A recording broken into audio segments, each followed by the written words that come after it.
everyone, it's Shane Conto, your Wasteland reviewer, and welcome to the Cinematic Wasteland here on the this PDM Crew Podcasting Network. And joining me, as always, my two partners in crime, fellas in cinema, it is Adam.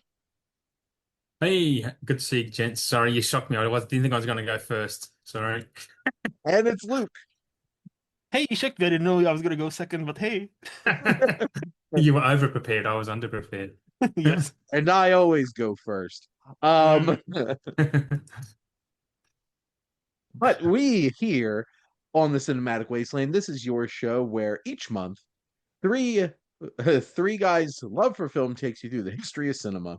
And we're moving on downtown through the 1930s. It is 1936, and we'll be talking about Mr. Deeds. Not that one, not the Adam Sandler one, but the original, which I had no idea that movie was that much of a shot, like a actual remake of this movie Yeah. until I Man. watched it for this show. Mhm. But we'll get into that.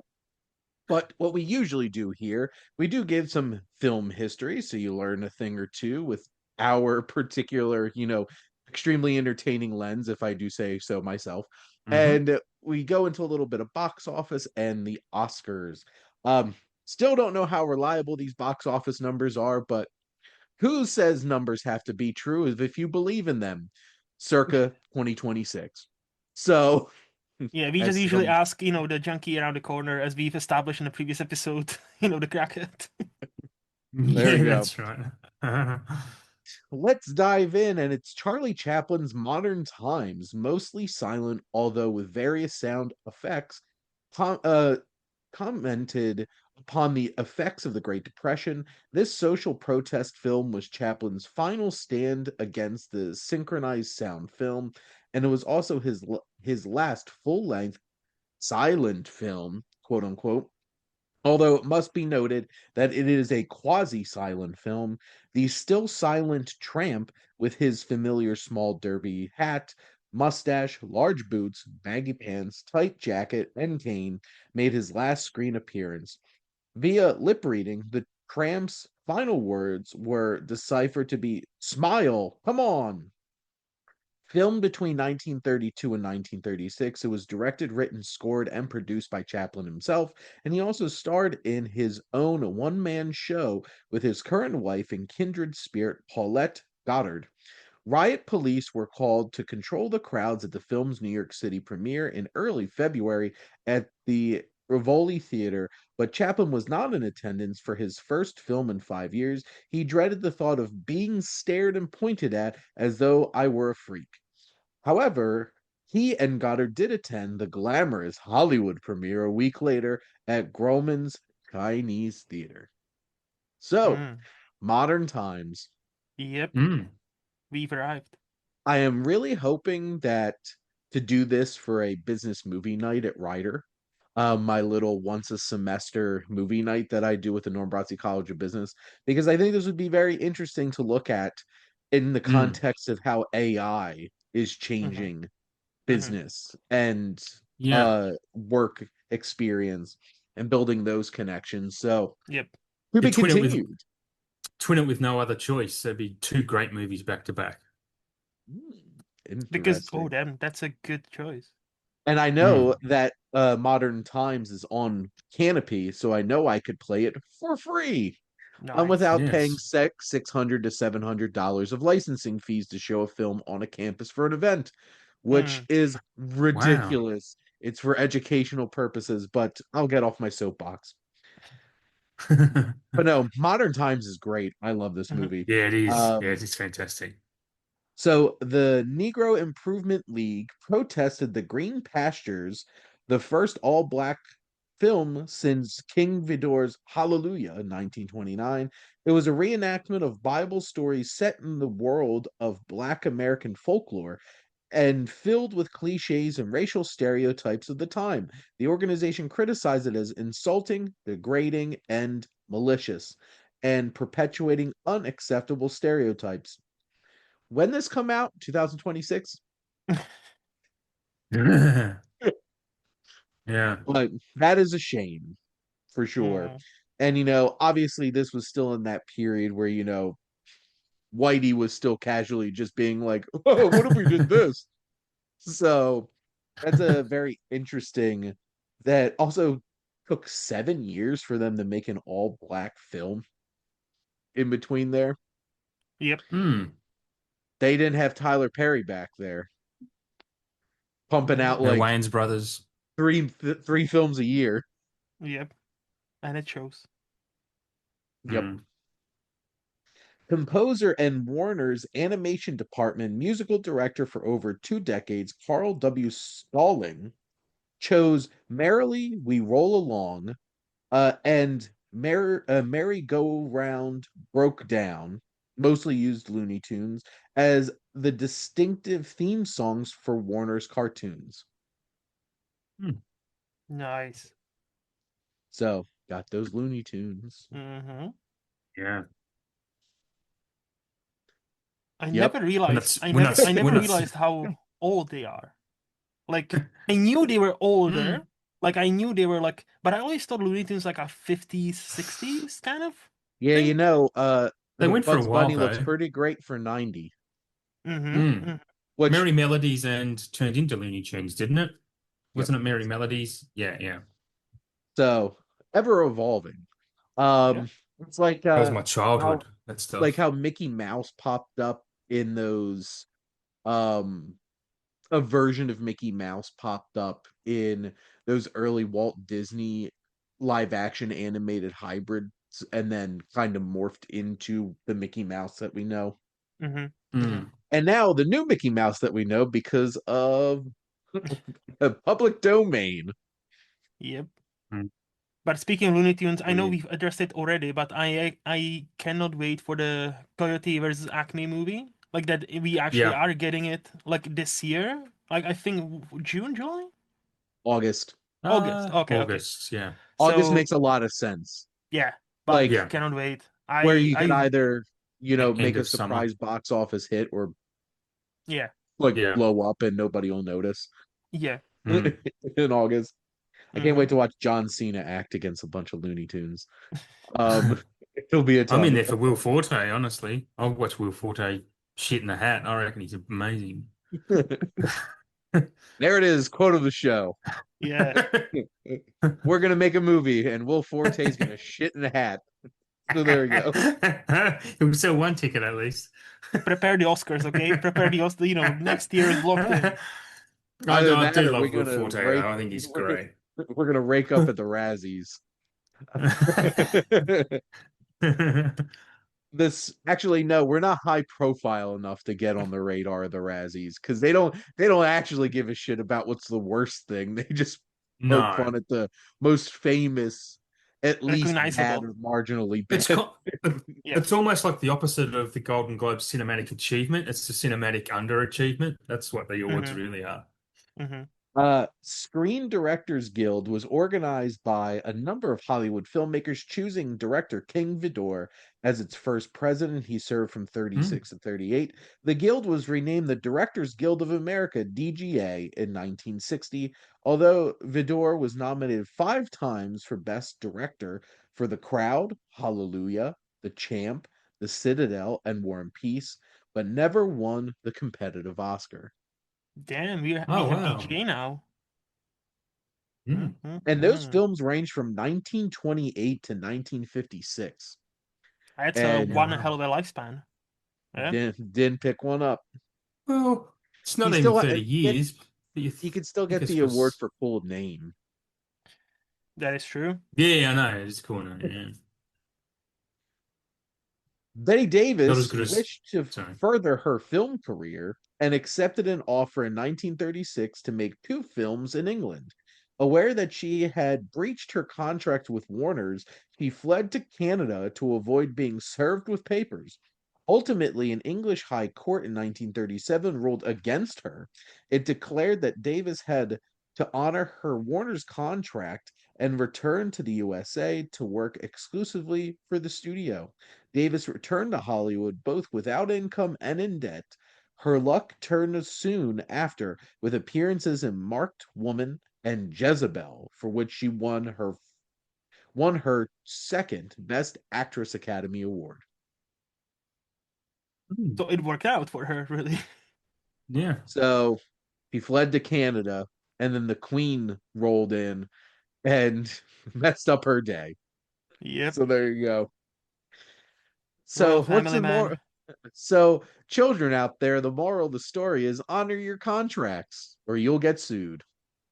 When do these contracts? Do you know off the top of your head, like when do these contracts like stop becoming like thing or like stop existing? No, they don't. They do. They still, They do still exist. yeah, No, like Like they you don't have sign, look, actors and directors will sign deals with like just like with a, studios with but not exclusively though. Like you cannot some of like in them, it. Really? some of them get, well, yeah, Finch is locked into Netflix. That's okay. That's true. and Clint Eastwood, was at Warner's until Warner's dicked him over. Mm. And Yeah, Spielberg's at Universal. But always thought it's like a choice of theirs. Like oh, this is my preferred choice because they always generally, give I me think they sign first look contracts. okay, okay. So, like, it Yeah, might be slightly different, but the studio gets the yeah. pass on it They first. get Because yes, that's yeah. what I'm saying. Like if because there are many times like Do in you the mean past like where like these, like, the devil contracts where they sign their soul over to the yeah, like Copyrights. studios? exactly like now like with Not a Betty hundred Davis. percent sure when those ended.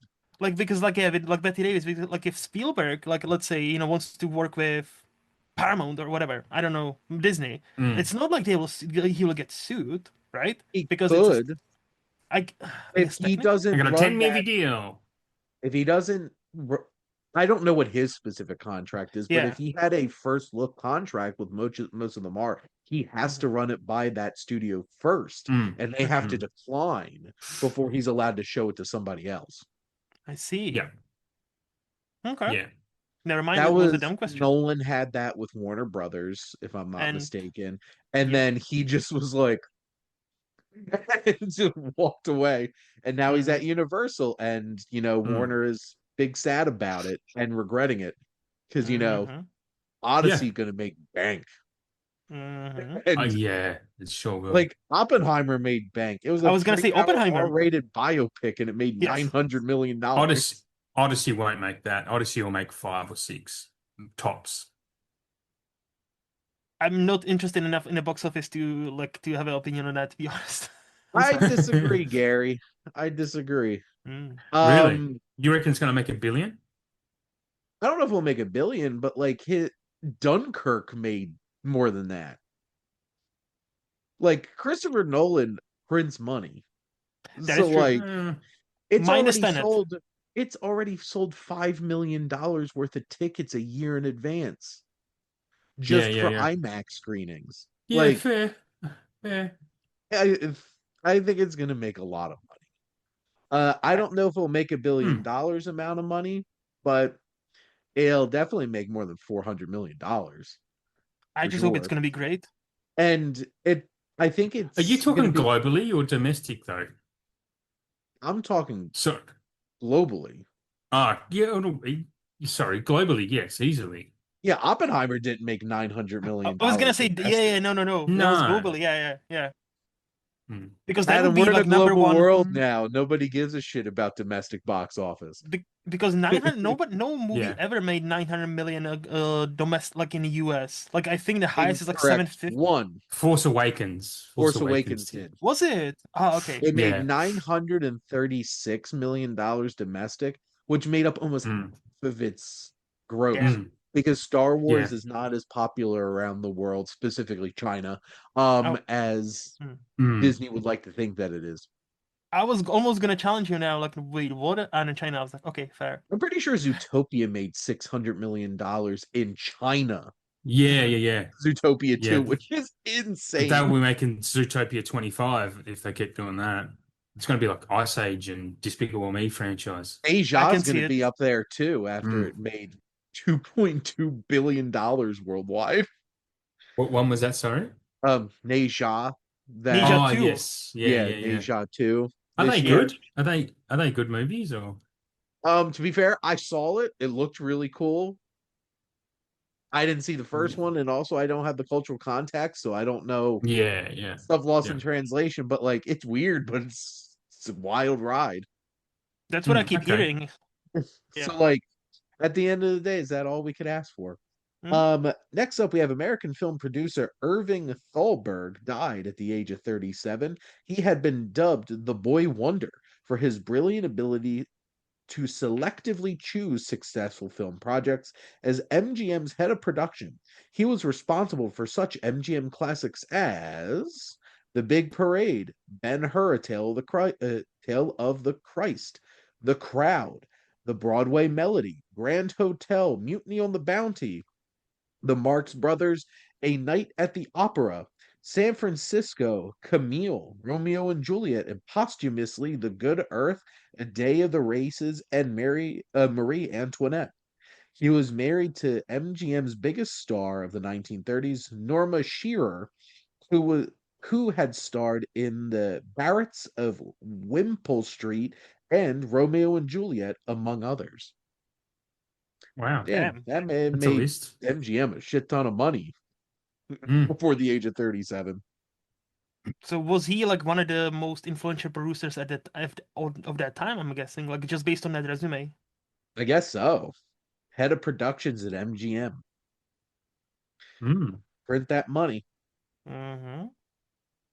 And he died just before, they had probably their biggest hits of all, Yeah. right? And only 37. That's damn. Yeah, Because, like, The Wizard of Oz Mm-hmm. came yeah. out a couple of years after he passed away then. Sad. Next up, the romantic drama, The Trail of the Lonesome Pine, was the first three-strip Technicolor feature shot entirely on location away from the studio. It was directed by outdoor action-adventure, western drama, and war film director Henry Hathaways, though, and starred Henry Fonda, Fred McMurray, and Sylvia Sidney. Hmm. Mm. This was the I've never origin heard of story that. of the Lone Pine Mall. Oh. Nice. But taking those Technicolor cameras out on the road, we got the first screen adventures for Flash Gordon, the comic strip character created by Alex Raymond in 1934, was Universal Pictures' 13-episode serial Flash Gordon, starring Buster Crabbe. That's the That's a crab. great that's a great movie. That's a. No, sorry, that's a great name. Buster Crab. Buster Crabbe. Yeah, I love money. Imagine like, him introducing himself like a James Bond, like Crab. Buster Crab. Do do do do do do do do do I love do money. So he just strolled up, just, made bank on Flash Gordon. There we go. Mm-hmm. Meanwhile, the Green Hornet radio show debuted on January 31st, 1936. Universal's 13-episode serial, The Green Hornet, 1940, starred Gordon Jones as the crusading hero Britt Reed, a modern-day Robin Hood. Gordon Jones is not as cool as Buster Crabbe. Sorry, Gordon Jones. No. So we have Green Arrow. Wait, no, Green Hornet, sorry, not Green Arrow. Yep. Sorry, Green Hornet. We have the other one before. What is this, 1980s? Flash Gordon. Like what is like, is this 1930s? Is this 1980s? Hard to choose. It could be like the aughts when Flash Gordon popped up in Ted, and then Seth Rogen was the Green Hornet. Yep. So, Mm-hmm. see, no original ideas, am I right, guys? No original No. ideas. No. Reuse, reduce, recycle. After a short 1-year contract with MGM expired, 14-year-old starlet singer Deanna Durbin signed with Universal Studios and made her first feature film, the successful musical comedy Three Smart Girls, reportedly saving the studio from bankruptcy. Other successful films followed starring Durbin included Best Picture nominated 100 Men and a Girl, and the sequel, Three Smart Girls Grow Up. I don't Okay. know Gotta pay what for that that content single now, right? girl did with 100 men, but that sounds we'll leave it at that. It was a chess movie, wasn't it? She's just playing chess against them all at once. Was Oh she? yeah. Mm. Mm. It's a possibility. One of the two possibilities. Yes, that's what they call it these days. Um, Producer Alexander Korda's British sci-fi science fiction epic Things to Come was a landmark film. Its score by British composer Sir Arthur Bliss, fitted to the film following its completion, became the first official soundtrack in its entirety to be issued on LP recordings to the public. Mid Oh. April 1937, the orchestral score also found a life of its own in concert hall performances. It opened the door for Hmm. John Williams and Hans Zimmer to make a shit ton of money going on tour. Yep, sure did. I've actually seen that movie. It's pretty good. Okay. I am sure it's on my list because why wouldn't it be? Yes. So, legendary musical director and choreographer Busby Berkeley was ultimately acquitted and cleared in his third trial regarding second-degree murder charges brought against him after a 1935 automobile multi-car accident in which allegedly drunk Berkeley killed 3 people and injured many others, including himself. Yeah. If the glove don't fit, Mm-hmm. Yeah. acquit. Must have quit. So there you go. Long And before OJ, there was I Bugsby can drag Berkeley. that. I can drag that back into a Seinfeld reference too if you want. Oh, what was the Sue Ann Mishke, the braless wonder. The Seinfeld end so of the great. O. Henry fortune. I've seen Beggars that stuff way too many times. we got Beggar's Wedding, aka Notze Vagabond, was the first 3D talkie film with synchronized soundtrack to encourage the use of 3D polarizing glasses by its viewing audience. And that is where cinema went downhill. 1936. Yes, right Yeah. here. Yeah. Yeah. It's all downhill from here. Why do we even bother? I am I'm not a fan of 3D. Um like No, me this either. movie's good enough, I'll be engrossed. I don't need it literally coming at me. Mm. Um, I think I'm the fan only of. film that I watched last year in 3D was Avatar. I was gonna say, like, I'm only fan of specific 3D movies, like the Avatar franchise. Even though the last one, I don't think the 3D was as immersive as I thought the previous two were. And I remember Tron Legacy, like actually, like, when it came out in 3D, that 3D was fucking cool. Did Olivia Wilde like pop out? Like, she was almost there, man. And my 18, 19-year-old ass was very happy about that. Yeah. Not gonna Yeah. lie, watching Fire and Ash and Una Chaplin doing a whole weird thing in that hut, I'm just like, Did you see that meme of the guy saluting in the cinema? I'm just sitting here like, this is hot. Do I? I can I've got see a why reason to he watch. I can I've, see why Quattro is just like, I hate these aliens, but I love that. I'm just like, I Yep, think I love these aliens now. yep, yep. I've got a reason to watch Fire and Ash now, have I? Una Chaplin is genuinely the best villain this series ever had, Mm. and I hope she gets more space in the potential sequels because her I think she character is. has to because they how they narratively wrap things up made it was like, I will return. And she like flies away. She doesn't Yes, scream that, but that's a yes, narratively that's what she yes. screamed as she flied away. They should have just plopped um Varang will return Will in return Avatar 4. if this movie makes some enough money. Varang will Mm. return. The condition But no, Una Chaplin was amazing in that. And also, mhm, spicy. yep. After nearly 16 years of marriage, Hollywood's golden couple, Douglas Fairbanks Sr. and Mary Pickford, known as Queen of Movies and America's Sweetheart, finalized their divorce. They had Mm. been married since March 28th, 1920. It was Pickford's second marriage and also Fairbanks' second marriage. They separated in 1933 when Fairbanks began an affair with English model actress Sylvia Ashley. She went on to marry a third time in 1937 to actor and band leader Buddy Rogers, as did Fairbanks a few months after the divorce was finalized. They didn't even wait for that ink to dry. Damn. They Yeah. were two of the greatest stars of the silent era of classic Hollywood. I guess if they've been separate since 33 and like they finalized divorce 36, 37, like 4 years, 3, 4 years, I think that's good enough. And like, 13-year marriage, like, like technically 16, but really 13. In Yeah. Hollywood terms, that's like 40, 49 years.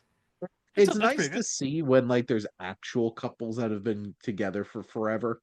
Yep, yep, Like I know Yeah. they're not technically married, but Kurt Russell and Goldie Hawn have been together for Yeah. like 40 years. yep, yep.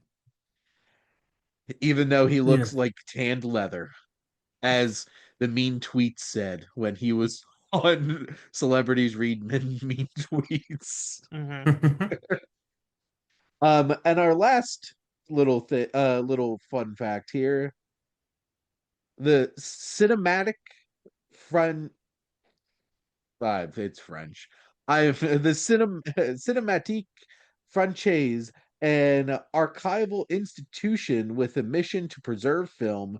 The first of its kind was co-founded in 1936 in Paris by film archivist Henri Langlois, the first film preservationist, and Georges Fajou. It was dedicated to rediscovering, restoring, and preserving old films and making them available to the public. See, I got some of those okay. Not all of them, some of them. And that's what counts. And that's better than most Americans. You did your best. And Yes. I think it sounded very good, Shane. Thank you. Also, I'll just say on a serious note, I think these guys you just named, I'm not gonna try French names because I don't speak French, unlike Shane. Uh, I genuinely think those are like, proper pioneers and proper, Mm, somebody Yeah. we should just sing songs about.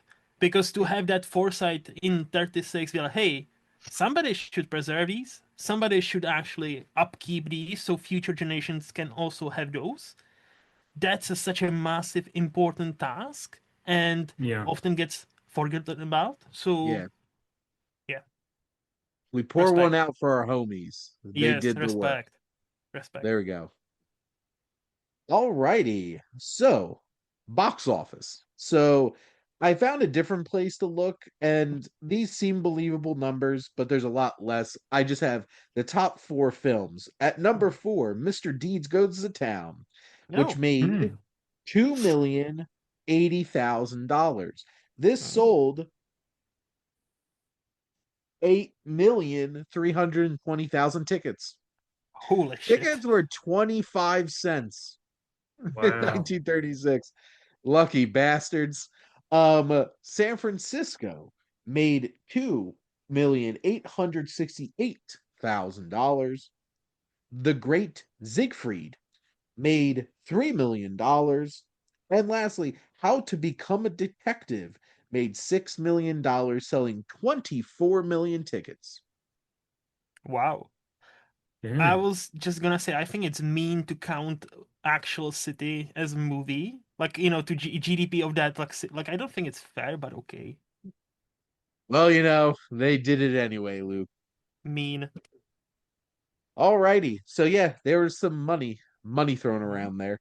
But I think the biggest takeaway is those bastards paid 25 cents a ticket. They had to live through the Yeah. depression, but at least they got to pay 25 cents a ticket I to go guess to the if your wage movies. was like $1, like, a week or something, like, how much was the average wage I for don't like know. 36? Yeah. Because that, like, we're joking like, oh, Yeah. 25 cents, but if probably like a poor motherfuckers will be like, oh, if it are $2 a week, they're happy. So it's like, Yeah. I We're wonder. going out And having fun this weekend. Yeah. There an eighth of goes your there wage. Yeah. goes there goes an eighth of my salary to go Yes. watch a movie. Yeah. Yeah. Dang. Yeah, when you put in perspective like that, Luke. Would But be again, I interesting don't know though. the average. 2026 ain't so bad, is it? With my Sure. AMC A list, where I get to watch four movies each week for only like $28. You should all go join AMC A list. And yes, AMC, give us money. You're welcome. So next up, we have the Academy Awards. So we're going to go through some of the major categories here. We have Best Actor. So we have Spencer Tracy for San Francisco, William Powell for My Man Godfrey.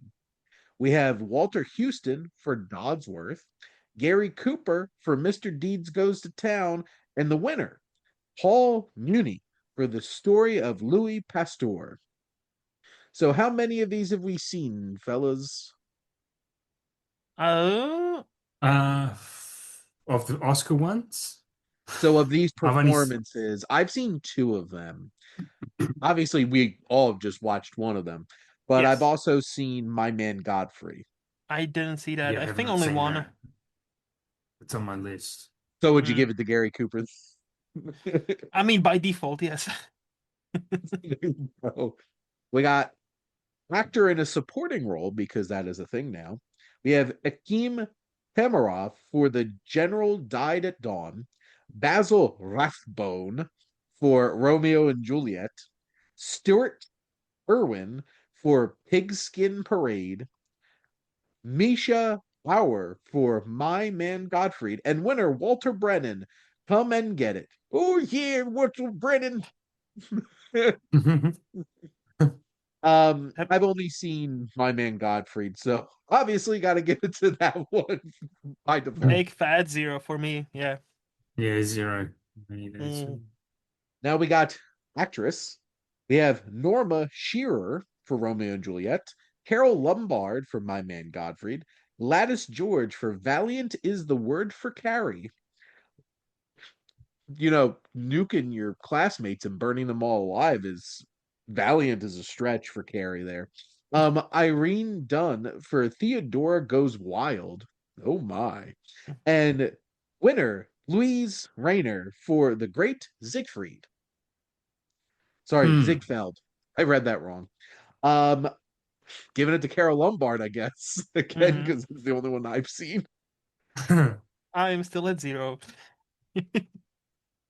We got Did I? actress in a supporting role, Maria Ospenskaya for Dodsworth, Bonita Granville for These Three, Alice Brady for My Man Godfrey, Beulah Bondi for The Gorgeous Hussy.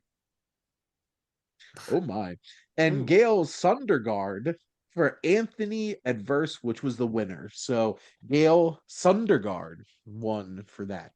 nice. Yet again, I guess Alice Brady gets it for me because of My Man Godfrey. And yet again, you guessed it, zero for me. We do have director W.S. Van Dyke for San Francisco, Gregory LaCava for My Man Godfrey, Robert Z. Leonard for The Great Ziegfeld, got that right this time, William Wyler for Dodsworth, and winner Frank Capra for Mr. Deeds Goes to Town. Woo-hoo! The One, word one, Frank. one. Yes. My fellow paisan. Hmm. Yes, an Italian immigrant who made his name sound slightly less, I guess, Italian, despite the fact that it still ends in a vowel. Next up, we have writing screenplay. We have Eric Hatch and Morris Reiskind for My Man Godfrey, Robert Riskin for Mr. Deeds Goes to Town. We have Sidney Howard for Dodsworth, Francis Goodrich and Albert Hackett for After the Thin Man, and winners Pierre Collins and Sheridan Gibney for The Story of Louis Pasteur. Mm. I writing Fair. wise, I don't know. I think I like the story more in Mr. Deeds Goes to Town, but I think the dialogue's sharper in My Man Godfrey. So that'd be an Yeah, interesting one to it reflect But is. upon that. but has Man Man Gottfried gave us doodling. Doodle. Yeah. Doodling, yes. Yeah, because that was established in that Mhm. movie, and we are using it because of that movie, apparently. I've learned on IMDb, so that's a Oh, strong really? argument. Yeah, There you That's go. why we say doodling. Yeah, I was wondering apparently where so. that. Yeah, that's interesting. And Best Picture, we have our nominees are Three Smart Girls, A Tale of Two Cities, The Story of Louis Pasteur, San Francisco, Romeo and Juliet, Mr. Deeds Goes to Town, Libeled Lady, Dodsworth, Anthony Adverse, and the winner, the great Ziegfeld. Mm. Mm. Wait, was my Godfrey not nominated? It doesn't seem like it. That's weird Yeah. as hell that it got all those Oscar Yeah. nominations, and they're just like, you know what? Everything in this movie's great except the movie. Besides, yeah, Except besides the the movie, production. Besides the movie. Yeah. you know, the It's like pieces are better than the overall picture, Shane. Okay. it's like Denis Villeneuve getting snubbed for Yep. June, getting 16 nominations or whatnot. Yep. It's crazy. That is So, weird. but none of these awards matter because the award that matters most is the Cinematic Wasteland Award for Best Picture. So, Mm. Adam, what's your top film from 1936? Modern Times. Yeah. Seen that once, loved it. I thought it was quite incredible, actually. How about you, Luke? It was close, but by rating alone, I loved Mr. Deeds. Spoiler for a later conversation. So Mr. Deeds Goes to Town would be my vote, but Modern Times is so close next to it because it is great. And our winner for the Modern Cinematic Wasteland Award for Best Picture is Modern Times from Yeah, Charles Chaplin. knew it. Nice. And close runner up is Mr. Deeds Goes to Town Yeah. because that was also Yeah. my number 2. But Nice. Sabotage is right up there Mhm. as well, along with My Yep. Man Godfrey and Secret Agent. So a couple of Hitchcock films that I've been watching because I'm right at this era of Hitchcock too. At this Nice. point, which is very interesting. I've seen 11 films from 1936, from Reefer Madness to The Prisoner of Shark Island, Mary of Scotland, The Country Cousin, Swing Time, The Plow and the Stars, and then the 5 that I mentioned before. So you get that Reefer Madness. Yeah, I need to see that. The only other one Now, I've only seen the 4, The Prisoner of Shark Island. We did an episode on that, didn't we, Shane? yep, It's actually quite good. way back when, during Yeah. my time of John Ford. John Ford, yes. I'd forgotten why we did that, but Honestly, yeah, that makes I'm sense. pretty sure about a fourth of the movies that I've watched from this era was specifically because of that John John Ford. Ford. And now Yeah. I'm going to be up to half them are just because of John Ford and Alfred Hitchcock. Yep. So Yeah. one of these is better than the others in this You could do specific worse. era. And that would have to be Hitchcock, to be honest. Mm. I think John Ford has some similarly great highs, but Hitchcock is infinitely more consistent across his Yeah. career than John Ford is. Sorry, Mr. Ford. I know you care about my opinions like 50 years after you've been dead. So there you go. But what about our most anticipated films that we want to check out from this year? Who would like to go first? I can go. I had okay, Oh, you sorry. go. I Go, was Luke. gonna say like they all have been mentioned, I think, by you. So like Sabotage, I haven't seen still, so on my list. Swing Time and The Great Ziegfeld. So those would be my most anticipated as a person who only seen only 4 movies of this year. So yeah. Yeah, Adam. I've only seen 4. I've got My Man Godfrey, which I've had on my queue to watch for a long time and just never got to it. There's a movie called Things to Come, which was like a pre-World War II film that's predicting World War II actually happening. Like it predicts a World War II. So I'm really keen to see just for Love that. that. Yeah, Reefer Madness and The Great Siegfried. There's also one called Furia, which I think is a Spencer Tracy movie, which I'd be pretty keen on as well. I have the Great Ziegfeld because I want to know why this one Best Picture. Yeah, Yeah. yeah. It's Yes. 3 hours long. It's 3 hours long, by the why. That's Mhm. why. Luke That's will why love it it. won Best Picture. They're Yes, like, that's why it's on my list, Adam. this is the best film. It is the longest. Um, and then Dodsworth because I saw how many nominations it got, and then after The Thin Man because I want to see what happens next. You Oh know, yeah, I want to see the Yes. the entire Yeah. thing, yeah. And I also want to Mm. do at some point like wanna watch everything that's been nominated for Oscar, like feature movies, like and go like year by year, not just the winners, Yeah. but all all the available But nominees to actually yeah. get my knowledge up. I am Yep. 3 films away from watching all the nominees for this year's Oscars. Really? Oh. I have Oh, two shorts I was and gonna say Oh. that Viva Verde Italian documentary that somehow got nominated for Best Original Song that is nowhere. I thought you mean Best Picture. I'm like, that's surprising to me. I know you're counting No, shorts and Hmm. no, documentary. Yeah, Luke. yeah. No, All I was, yeah, all yeah, movies. yes, yes. I only have No, Hamnet to go for this year. bring your tissues. I don't know if Hmm. you're a crier during movies, but movies sad. I can be. I can be. Yeah. If it's related to kids, which I know it is, then yeah, more than likely. Mm-hmm. Mm-hmm. Mm-hmm. And be prepared.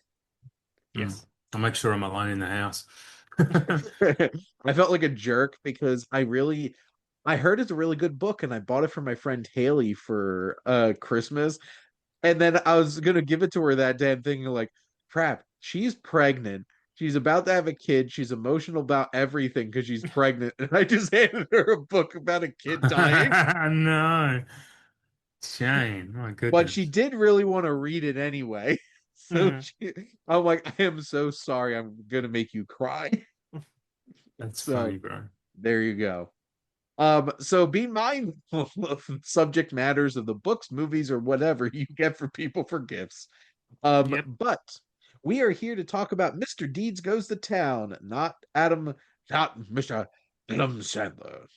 Um, but this honestly shocked me how parallel it's like how close these movies Yeah. are story-wise for most of it. There's some things that divert a bit, but what this film is about is an unassuming greeting card poet from a small town in Vermont heads to New York City upon inheriting a massive fortune and it's immediately hounded by those who wish to take advantage of him. Mr. Longfellow Deeds. Hmm. So, this film is indeed directed by Frank Capra, who won the Academy Award for Best Direction, and starring Gary Cooper, Jean Arthur, George Bancroft, Lionel Stander, as Cornelius Cobb. Some fun names here. Not as Mm-hmm. fun as Longfellow Deeds, though. But let's get started. Adam, what were your general thoughts on Mr. Deeds Goes to Town? Well, I did the math. It's converted 450 million plus, roughly, is what that equals today. So not a bad little Damn. sum. Yep. Yeah. Yeah, look, I really enjoyed this. I thought it was quite great. It's very Frank Capra, obviously. It's very it's very life affirming type of film. It's heartwarming. It's actually quite funny. It's full of great characters, great lines, and kind of like reminded me quite a bit of like It's a Wonderful Life with just the Jimmy Stewart character. Gary Cooper did just of the lines he reads, I guess, and how dreamy and big dreamy they kind of are, which is what attracts her to him, I guess, eventually. But yeah, no, very good film. General thoughts was, yeah, obviously very well directed. He won Best Director for it. Quite funny, very engaging. Yeah, what do you think, Luke? So I loved it. I like so we talked about it before the show, but just to inform the audience, I couldn't sleep this morning, this night, last night. So I watched it at 3 a.m. or I started this movie at 3 a.m. thinking, hey, I'm just gonna put it on, and if I gonna go, gonna be sleepy, I'll just pause it, like get some sleep, finish it later. And that movie kept me occupied. That kept it kept me in it. I was mesmerized by the like sharp dialogue, as Shane pointed out. I thought the performances were great. Like the cop character, like he's got some great one-liners, like and especially in that Mm. kind of gravelly voice. If you want smelling salts, they're here. And Because like he's in the original A Star Is Born, and he has a yes, very Ah. similar type of role in it, which is yes, interesting. So character yeah. acting work.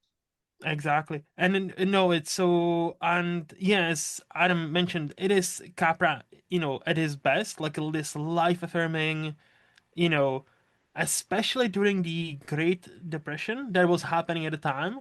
It was almost as a programming to modern times, where, Charlie Chaplin is looking at it like, oh yeah, look at us, look at industrialization, Mhm. industrialization being bad, and like, workers should unite and all that.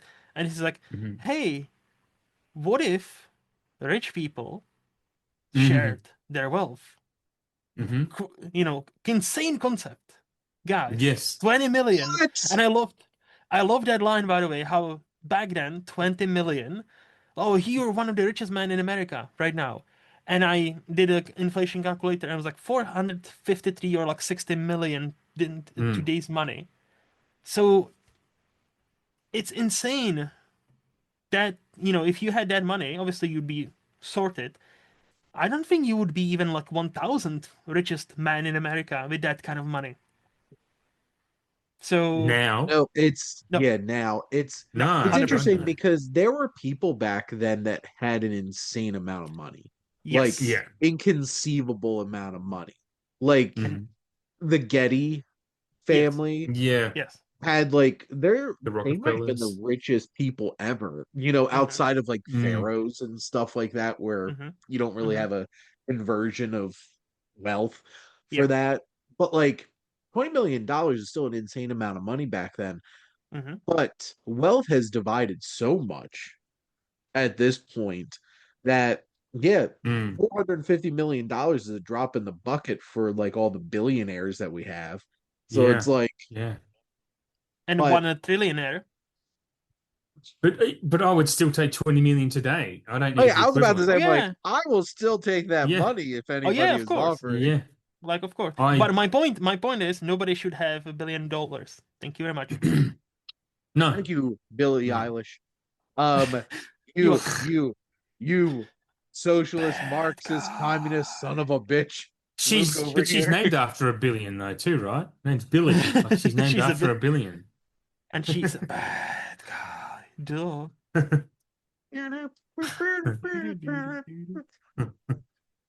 um, her thoughts on There's billionaires is more of like her sad girl music, like the song from mm, Barbie.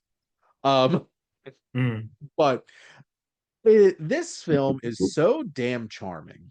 Mm-hmm. Gary yeah. Cooper, which I've heard people that I really respect in film on podcasts and stuff point out that Gary Cooper wasn't like the strongest actor in terms of he Mm, didn't have like the widest range of what he was able to do as an actor, but he found roles that really worked for him because he's really charming in this and like so it's in a way where he's just so earnest Yes. mm, and I appreciate that about his performance in this because and it's so funny because and I know it's the point they all say this man's a fool.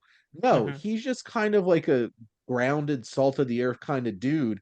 And I love that moment where he's in like the opera uh committee mm, meeting, which also them doing like second this, second that, anyone Yeah. approved to end a meeting, all those types of things. I'm like, I'm in a committee like that now. I'm like, Are I you yeah. have also a never chairman? once huh? Are you also a chairman of the committee? No, I am not I'm not a chairman of the committee. I will be a co-chair of a committee soon. Um, Ooh. so I get Mm, to do all that fun stuff. But this is that scene. Mm-hmm. He's not an idiot Yep. and he's very no. grounded and very Yeah. reasonable with money. And he's just like Mm-hmm. I had a moment where it's like where they're like, well, shouldn't you learn how to spend your money if you're gonna rack up a deficit and want me to pay for it? I'm like, bam. I'm Like that's the just like, defining moment where this character, like, we think, oh, he might be a bit slow, or he might be this Yeah. and that, right? And no, no. that's the moment where he's like, oh, everything's starting to click, and he's like, well, no, I'm not doing that. Okay, we need to just figure out a different way. And then he goes back upstairs, and he's just like, you know what, guy who has this wife like you get it back because like you're a charlatan or something. I don't believe you. So like I'll have my butler throw you out. Thank you very much. And that's what I love about the character of Longfellow Deeds is that he unexpectedly he's he's sharp, Hmm. he's resourceful, and he has good ideas. And I love the little element of this Deeds character that he's like a little poet. Yeah. Like that's what he likes to do. Yeah. He has this creative side, but it's very sincere and endearing kind of artistic. But honestly, he has like a very calculating brain where he's just like he understands how to like he gave reasonable ways for that opera house to make money, which I think is hilarious that they replaced that with the New York Jets in the remake. Ah, So he owns a football right, team, Yeah. right. which is great. Like I love that character. Jean Arthur is just so bubbly, Yeah, yeah, Hmm. she's great. and she as Babe, um, Babe I was Bennett. so confused about it. I was like, why does he keep calling her babe? Like, surely she has a name, and then it's established as her actual first name, and I'm like, what? What? Like, am Well, I in not the American credits, enough to her name is understand? Louise Babe Bennett. Oh, because like in an article, there's a news article that's like Babe Bennett, and I'm Well, like, she go that's her working name. She goes yeah, by Babe Bennett. Ah, okay. But But her actual name is Louise. does anybody in a movie address her as Louise? I don't remember that at all. Everybody What I I is don't like remember that recall. babe, either. babe, babe. Um, And I'm like, hey, this poor woman. I know it's 1936, but I'm sure that that's not her name. And then like I seen the article, like headline Babe printed. Bennett. I'm like, that's an actual fucking name. Well, Okay, it's a working name Interesting. similar to yeah, Babe Ruth was yeah, I Babe guess. Ruth, George Herman Ruth. But Hmm. no, this is just more sexist because it's a woman. They're just Because calling she's an her actual Babe. babe. She, Yeah, Hmm. she is. not bad And looking. Not bad I looking. love Cobb. I think he is a great supporting Yes. character. And like, yeah, that I love a great character actor with a very specific voice who's just super Yeah. memorable and throws barbs out and stuff Hmm. like that. I appreciate like the scene where they're all with the writers at that restaurant and Yeah, that's a great scene. where like he's not dumb. And he's just like, I know you're shitting on me, Mm. assholes. And I He appreciate that punches Longfellow him in the Jr. guts. Boya is sharp and analytical and resourceful, but man, he throws hands. He's just Yes. like, Yeah, this is how we're gonna settle things. He's Fisticuffs like out there like whack.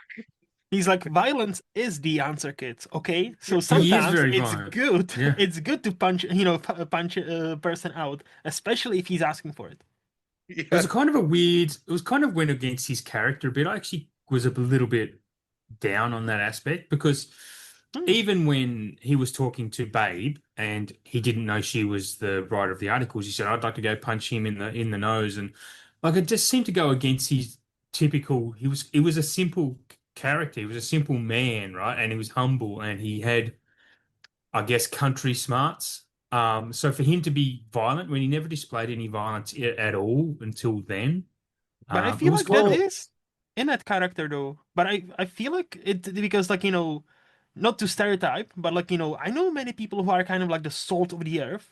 And yeah. as long as you don't mistreat them, and as long as you don't make fun of them, they're all Mm, good. They're not violent people. And he's only violent, to his credit. He's only violent when somebody's actually trying to make him look stupid or make fun of him. Like it's not like he's violent yeah. for no reason, for a comedic reason or whatever. No, there's always justification. well, what I'm Well, gonna add to this yeah. conversation is, and I think it's a cultural difference Mm, because Mm, in that kind of I think in the context, these small town kinds of things and that kind of life, he doesn't I'm not going to say he doesn't get violent out of anger and frustration. It's just, well, if you have a problem with somebody, you yep. take your gloves off, you punch it out, and then you're good. And it's that mm. kind of like old school masculinity kind of small town kind of vibe. It's like it's that joke like how guys get over their problems. they Yeah. punch it out, and then they become best friends. Yes. And then how They have a women do beer. it. Yeah. This is a 5-year plan of how to ruin her life. I Like, was gonna say it's not even that old school. In 2026, there are still guys like that. well, Oh yeah, yeah. well, I'm not saying that people don't still act like that, Yeah. but it is still a very old school Yes. traditional way of handling things. Mm-hmm. Mm. Like, I'm I'm generally not a violent person, despite the fact that I watch a lot of violence and stuff, but like I don't think that's the way to handle things. But like if I'm pushed No. and I need to, I'll mess you up. Sometimes. Well, that's Sometimes. that's kind of what I mean. He's not pushed that bad. Like he was a smart man. He could have used his words back Well, to stick it's up for himself. I think it's just and I think it's one of those things where it's just like, well, back where I come from, this is how you handle Yes. things. Yeah. I think And Yeah. Dushane's. Yeah. whether good or you believe that, I don't agree with that for sure. But I Mm. think it's consistent with the culture clash kind of environment he comes from, and I think that's why in that particular moment in the restaurant it was very clear as a culture clash because these are a bunch of white collar artists, and Yeah. these are men who've never lifted a hand to anybody probably, and them being like, whoa, like this guy's beating the shit out of us. But like Yeah. i think I think that way of him handling things is more of a culture clash kind of thing. And I think it it gives him some dynamics that aren't great. Because Mm-hmm. I think it's important that Longfellow Deeds isn't perfect. Because like he even goes out on that bender. And like Yeah. what a bender it Yeah. was. Like it's so funny because we don't see any of it, but we just keep hearing about all the nonsense that he did when he was completely drunk out of his mind the night before. It's just like, where's my pants? It's like, sir, you didn't come home with pants. Yep. Do you think it's a culture clash or more of a class thing where like he is like quote unquote lower class and and then he comes from the small town. I forgot what it was named, like how it was named, and then he goes to big New Bedford Falls. yeah, and then he goes to big is it New York, right? It's New York, I Yeah, think. it's Yeah. New Yeah. York City. Yeah. So like I thought it's not even a culture as much as more like a class where it's like, hey, back in our low class, quote unquote, if you don't hear my words, we're settling it with fists. Whereas like in New York, even especially back in the day, like proper gentlemen like reading newspaper and arguing over like philosophy and poetry and like all that shit. So I I read think it. Yeah. I think it's a what the word I'm trying to say. It's a it's a cross of those things. Because it is like it's a country versus city kind of thing. Yes. But Yes. there is also a wealth gap and a Mhm. class thing as well. And I think um it's a cross-sectional Yeah. kind Yeah. of dynamic Hmm. because I don't think these two things are wholly independent of each other. I don't think yeah they're Mm. mutually exclusive. Yeah, I think they're like Correct. more inclusive. Yes, yeah. My 7:30 on a Saturday brain can't think of these words that I know on a regular basis. So that's exactly like that's I think there's layers to it. And I Yeah. think it certainly is a class thing because he doesn't well that was the thing. They're like, you have $20 million. I'm like, what do I need $20 million for? And they're like, Yeah. what do you mean? Why don't you $20 million? And he continues playing his Tuba. like tuba. And then Yeah, like yeah. when they are like, oh yeah, be at 4 p.m. in a train station, and they are looking for him, and then one of them spots him. I was like, wait, that's him playing the tuba, and he's just there in the middle of the band. Because And here's the I'm like, thing. I know if I gave my father $20 million, he wouldn't use it. My Hmm? dad, all he needs is his beer mhm, and his TV so he can watch football. And he has his fishing poles so he can go fish. That's all he Hmm. needs. He doesn't need $20 million. He Hmm. doesn't want $20 million. I think he Yeah. just wants enough money where he just live his very simple life mhm, for how he can. And then, I can maybe he could relate. retire and pay for his rent and stuff. But mhm. if you gave me $20 million, well, one, first thing I'm doing, well, I'd buy a house. Mm-hmm. And Yep. then I would make a theater room large enough that I could buy the whole Criterion collection and put it in there. Yes. But like I would have ambitions of things that I would do with that money. Because like Mm-hmm. I know personally, if I ever won the lottery, if I ever Mhm. played the lottery first, which I don't, but I was real tempted where that Powerball here got up to like it was $1.5 billion. I'm like, I was real Jeez. tempted to buy a ticket, but I would start a movie studio for small, independent, low budget cinema. Like I Mm. have things Yeah. that I would want to do with that money. Not Yep. everybody has those things, and Longfellow Deeds is one of those people. He's perfectly happy with the life that he has. And I think Yep. that's another interesting layer of the people that want this money so bad that want to scam him out of that money are so Mm. obsessed with material things and money. Mm. And this man's just like, I don't, it's going to sit in the bank. Like, what am I going to do with Yeah. it?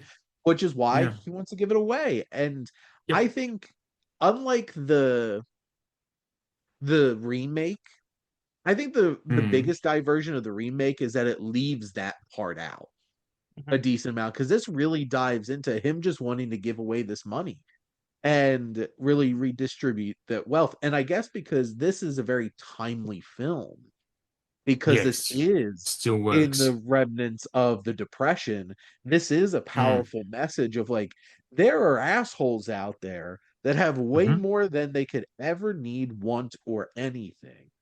Yep. And then we're all barely living. And they just keep taking more and more.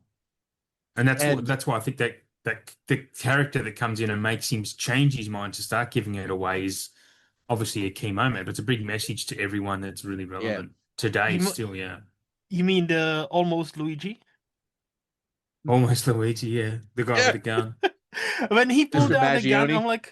I'm like, hey, they have their own Luigi. Holy shit, what's gonna happen now? And that was a powerful Oh, moment. Luigi Mangione, you're right, I get you. Yep, And yep. not a Luigi Mario. No, no, no, not Yeah. Mario. No. No, different Luigi. Um, but that is a powerful moment. I thought that was a little like jarring. I know it Yeah. probably was meant to be jarring, but like that came out of Yeah. nowhere. You're Yeah. like, holy shit. But then where that build up to, and then of course, just like Miracle on 34th Street, they're like, he's insane. And then he has to Yeah. go to court to Yeah. prove that he's not insane. Yep. Yep. Those two little old ladies from town, that was funny. That was very touching. Like Yeah. that was so sweet. Like every like What the do they whisper call it? back, and then like they repeated everything. What was their phrase for people being dizzy It or wasn't something? What was it? peculiar. Pixelated. Pixelated. Yeah, pixelated. Not pixelated. Not the other stuff we know because of certain adult entertainment. It spells differently. I'm like, Oh, oh okay.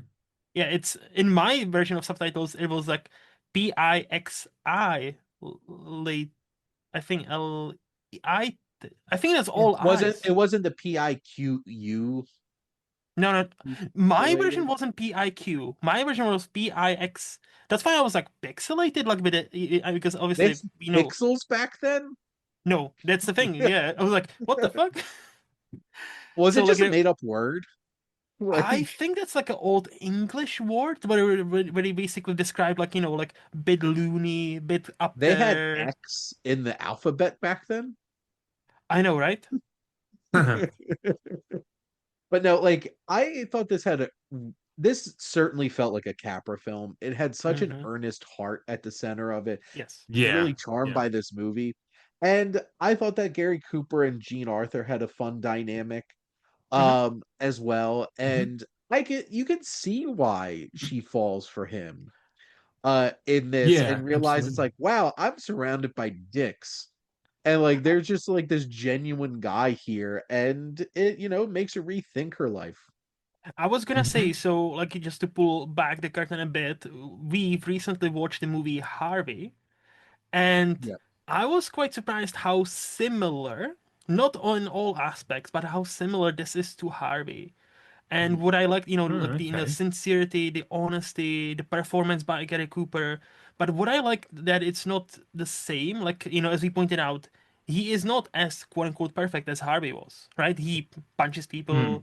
you know, and all that. But I also loved how we can see like Babe, Louise, Yeah.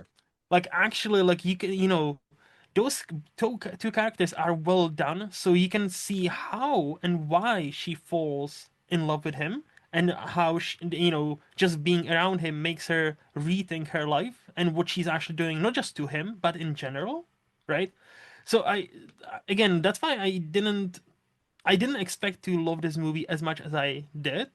And when we finish, I'm like, I cannot really fault this movie anything. Yeah, this needs to be 5 out of 5, baby. Like I cannot find a single like. Wow. Is it a bit like cutesy and all that, and like like schmaltzy? You could say sure, sure, but it's a Capra movie for fuck's sake. Like my Yeah. man Capra gets a pass. Okay, if he does Yeah. it so well, he can get a pass. Well, you guys know my aversion to courtroom endings, so that hurt me a little bit. So I see. I see. Real quick, how well versed are both of you with the remake? I've seen it not very. I once. haven't seen it. Yeah, once You in the haven't? 90s. Oh, okay. No, I've only seen it once. Is it the 90s. It's like 90s? 2005, no? 2004. Okay, when it feels like Yeah. Yeah. that long. I've Yeah. only seen It was an early aughts Yeah, yeah. I've Adam only Yeah. seen Sandler it movie. once, and it was just around the time when it came out. I think like 2004, 5, 6, around that time. So it's close to 20 years now for me. Like, like I've only seen it once and I thought it Yeah, was yeah. fine. I think it's I, I, close. I It's 2002. It was Oh, closer to the yeah. turn of the century damn. because I remember hating it. Hating it. I own it. I can't tell you how many times I've watched this movie. Nice. Um, like I think it makes some it makes some bad choices, I Mhm. think, with some stuff. Like casting Adam Sandler? I don't think Adam Sandler was the problem. And I Hmm. think Adam Sandler, this was The before writing was he the problem. I think it went a little too hard with trying to be too quirky and weird. Hmm. Like the whole like John Turturro butler guy loving feet. Yeah. Like was that Don't necessary? I don't And even remember that. and No, I yeah, don't remember that. and honestly, I don't think Winona Ryder was great in this movie. And Ooh. that's saying something because and I'm not saying Steve Brill's a great director who was probably given good direction for things, but there's some things like the head of her paper in the original feels much more of like, oh, I'm in love with you, babe, and kind of guy. He's a dick in the Hmm. remake, and it's Jared Harris, and he's so cunty. It's Yes. so much fun. like, I Oof. actually enjoyed that version of that character, Hmm. and there's just it makes a bunch of weirder decisions and the people back they spend a lot more time back at home because they have a bunch of characters there that are just like a bunch of weird muppets. Basically you have Crazy Eyes, it's Steve Buscemi, who has like one Yeah. eye going out one direction. I do think Conchetta Farrell, who plays the person that runs the pizza shop with Deeds, I actually really like her presence in the film. But she has this all they have a fist fight between her and Winona Ryder, and I'm like, why is this in this movie? And so there's decisions that they make that are make it too much of a weird, stupid Adam Sandler movie Hmm. that I think it takes some of the heart and earnestness away. But I don't think it's Adam Sandler. I think Adam Okay. Sandler played it just how it's supposed to be. I think the Adam Sandler movie-ish stuff around it makes it lose some of its heart, I think.